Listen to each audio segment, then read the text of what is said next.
Welcome to this explainer. Today, we're diving into a genuinely profound historical mystery, right from the heart of early Islamic civilization. We're going to examine the unprecedented delay in burying the absolute greatest figure in Islam, the Prophet Muhammad.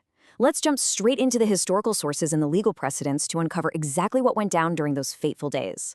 So you have to ask yourself, why would the earliest Muslims delay the burial of their most revered leader?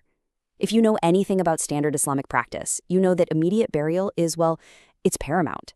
Hastening the burial is a very strict rule. And yet, the companions made a deliberate, incredibly heavy choice to put it off. What could possibly warrant pausing such a sacred duty? To really understand why, we first need to get our facts straight.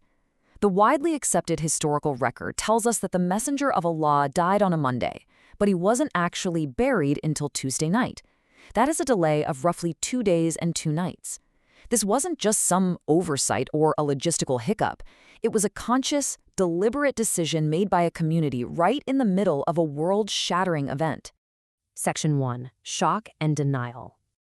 To truly grasp the magnitude of this delay, we have to look at the immediate aftermath. The community was plunged into absolute shock. And honestly, for many, it was complete denial. Take Umar ibn al-Khattab, one of the most senior companions. He was so devastated, he famously said, "He has not died, but rather he has gone to his Lord. By Allah, the Messenger of Allah will indeed return to us." The grief was literally so intense that Umar threatened anyone who even claimed the Prophet had passed away. The entire community was practically paralyzed. It actually took Abu Bakr to ground the community again. He stepped forward and recited this incredibly powerful verse from the Quran. Muhammad is only a messenger, and he has been preceded by other messengers. If he were to die or be killed, would you turn on your heels? This was a brilliant intervention. It confirmed the mortality of the Prophet and immediately shifted the community's focus back to their unwavering faith. The shock slowly began to lift, but it was quickly replaced by a harsh, urgent reality. Section 2. The Succession Crisis.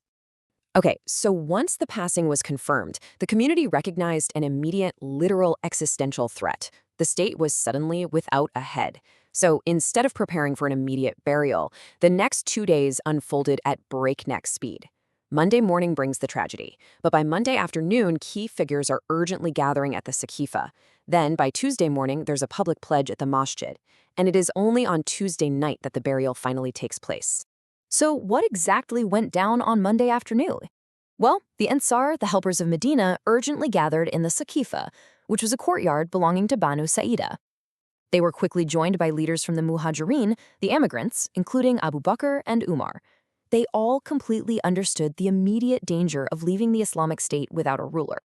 You can imagine the pressure in that courtyard was immense. They knew they had to get this right. Umar laid down a very strict requirement, saying, if any person gives the Pledge of Allegiance to somebody without consulting the other Muslims, then the one he has selected should not be granted allegiance. Unity and consultation were absolutely non-negotiable here. They simply could not risk a fractured community choosing multiple competing leaders. Section 3. Prioritizing the State. Now, you might be wondering, legally speaking, why was this political succession prioritized over the sacred duty of burial? Well, the companions were operating under a brilliant Sharia framework that divides obligations into 2 main buckets. First, you have fard ain, which is an individual obligation required everyone, like salah, the daily prayer. Then you have fard kifaya, a collective obligation required of the community as a whole. And here's the kicker. Both burying the dead and appointing a Khaleefah fall under the second category. Individual obligations like salah, those were never delayed during these 2 days. But the collective ones, they had to be weighed against each other. The absolutely crucial point here is that they were facing a massive clash of collective obligations. Yes, they had to bury the Prophet, but they also had to appoint a Khalifa, send out the army of Usama, and deal with hostile armies that were literally gathering outside Medina.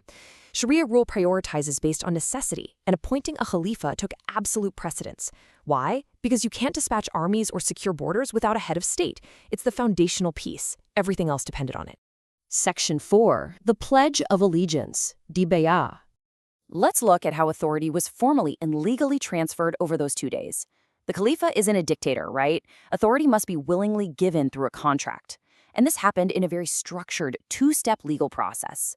First up was the Bay'ah of contract on Monday at the Saqifa, which was done by influential representatives. Then came the Bay'ah of Obedience on Tuesday, given by the general public at the Masjid. This structured process secured the state, but as you can clearly see, it took time.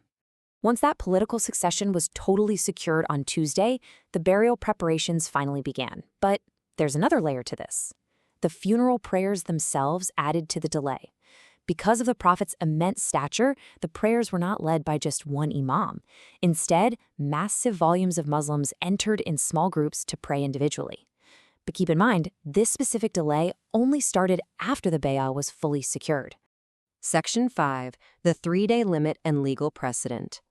The actions taken during these 2 days weren't just one-off historical events. They literally laid down permanent legal foundations. The most important concept here is ijma as-Sahabah. This translates to the unanimous consensus of the companions on a Sharia rule, and it's considered binding legal evidence. So the community collectively choosing to delay the burial to appoint a leader, that wasn't an accident. It wasn't a moment of negligence. It was a binding unanimous agreement proving that securing leadership fundamentally takes precedence. The historical sources point out something really fascinating. The companions disliked for even a fraction of a day to pass without being united under a leader. Even figures who weren't at that initial Khaleefah gathering, people like Ali and Zubair, later came and gave their pledge of obedience. They never voiced any opposition to the delay of the burial itself, and that solidifies the fact that this was indeed a true unanimous consensus. And this brings us to a very specific, absolutely crucial number 3. The precedent set right here, which was later cemented by Umar's Shura Council, established that 3 days and their nights is the strict, absolute maximum time limit an Islamic state can be without a Khaleefah. The prioritization of statehood and unity is hardwired into the law with this very time limit. We're going to wrap up this explainer with a question for you to really ponder. If the earliest Muslims, the companions who loved him most, delayed the burial of the Prophet Muhammad to secure leadership, what does that tell us about the immense weight of political unity? It's a powerful thought to leave you with, and it perfectly illustrates just how absolutely vital leadership and unity were considered at the very dawn of Islamic history. Thanks so much for joining me on this explainer. I'll catch you next time.